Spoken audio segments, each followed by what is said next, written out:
Welcome to Aaron Mahnke's Cabinet of Curiosities, a production of iHeartRadio and Grim and Mild. Our world is full of the unexplainable. And if history is an open book, all of these amazing tales are right there on display, just waiting for us to explore. Welcome to the Cabinet of Curiosities.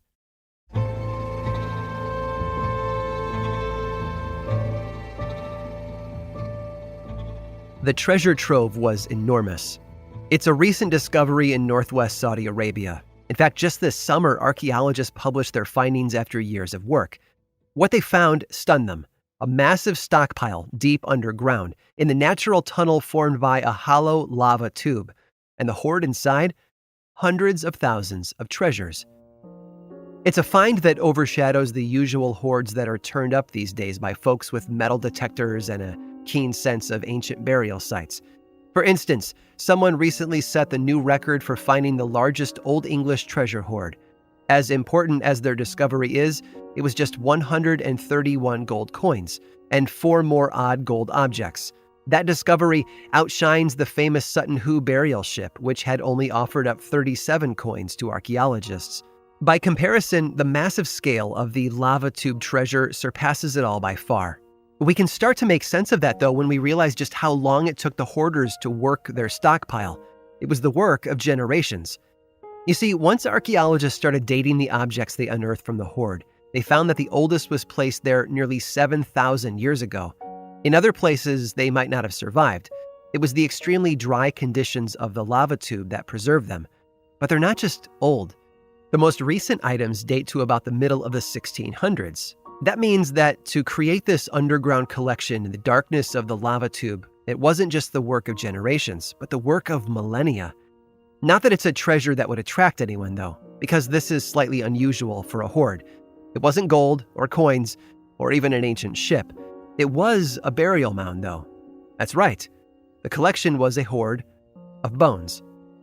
They were densely packed into the lava tube, stretching away into the darkness. And as the researchers started to pull them out, test their ages, catalog them, and take notes, they began to see that this bone hoard contained pieces from over 14 different species.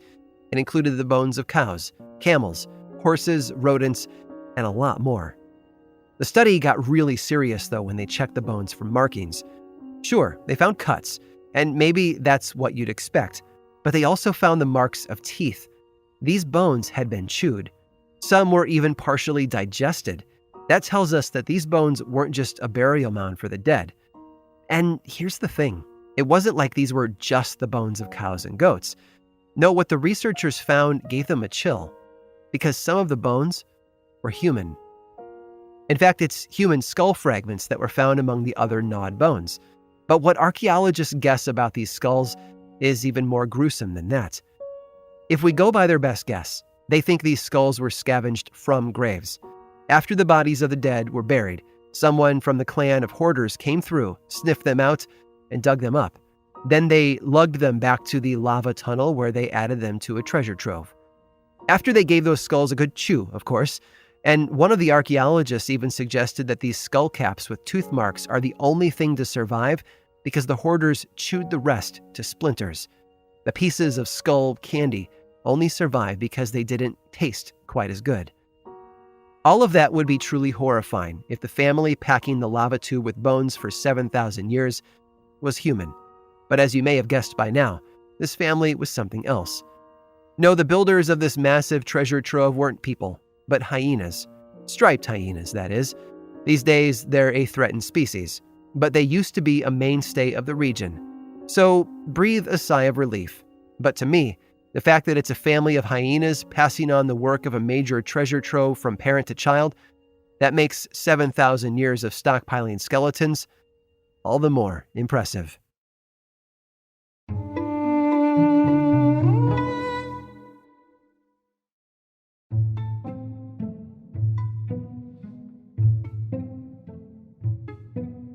By all accounts, he was a nice man.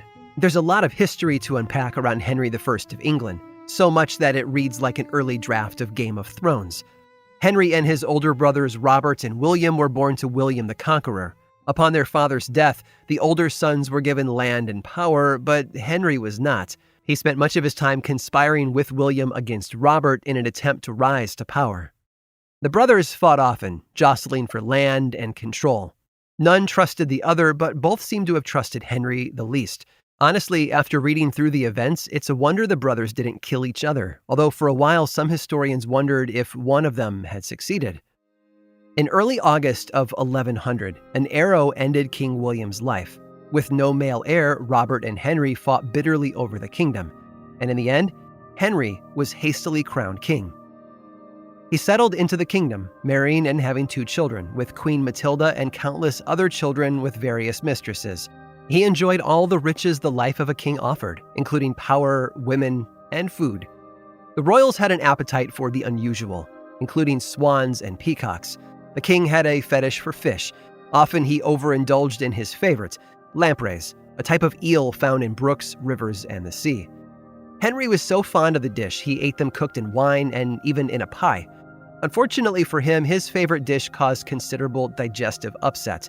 Despite his doctor's warnings to stop eating them, though, the new king believed that, as the king, he was free to do as he wished. That mentality went far beyond the dinner table, though. He had a man thrown from the top of the castle, and he imprisoned his brother. After his second brother Robert invaded, Henry had him locked away for the remainder of his life. His quest for land and power had the king traveling extensively, too. The queen, however, never trusted ships or anything from the sea and stayed behind. Henry ruled harshly and was often quite brutal, which, as you might imagine, didn't endear him to the people of England. Neighboring kingdoms weren't exactly fond of him either, and though they tried to challenge his authority, Henry stayed in power. After his son drowned in 1120, leaving his succession in peril, Henry took a second wife, although they remained childless after that, forcing the king to declare his daughter with his first wife his heir. He quickly married her off to Geoffrey of Anjou. Henry's relationship with his daughter, as you might imagine, was rather strained, causing fighting to break out along the new couple's borders and her father's. But at least he had his health, right? One late November, when King Henry was in his 60s, he arrived in Normandy for some hunting. By the end of the trip, though, he'd fallen ill. Days later, it became clear that he wasn't going to make it. So he summoned the archbishop along with members of the court. They settled his estate and wishes, and then he died on December 1st of 1135. Parts of Henry's internal organs were buried in Normandy, and his body lay in state for an extended period. Finally, he was returned to England and buried on his birthday in a ceremony attended by the church and nobles. News of the king's death spread quickly, and despite Henry's last wishes that his daughter become queen, a civil war known as the Anarchy began, lasting 18 years. The official cause of King Henry I's death, it hadn't been a hunting accident like William's demise decades before. No, Henry's death took a more bizarre twist. You see, during his stay in Normandy, a host served the king his favorite food, an all-you-can-eat buffet of eel. As the British like to say, Henry couldn't resist and tucked in. Within a week, he was dead. It's not clear if the meal had caused acute gastritis or if the king's death had been a case of food poisoning. Either way, it makes me wonder what they ate at the funeral feast.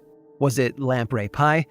Or did the thought of that simply make them feel a little ill? I hope you've enjoyed today's guided tour of the Cabinet of Curiosities. Subscribe for free on Apple Podcasts or learn more about the show by visiting curiositiespodcast.com. This show was created by me, Aaron Mahnke, in partnership with How Stuff Works. I make another award-winning show called Lore, which is a podcast, book series, and television show, and you can learn all about it over at theworldoflore.com. And until next time, stay curious.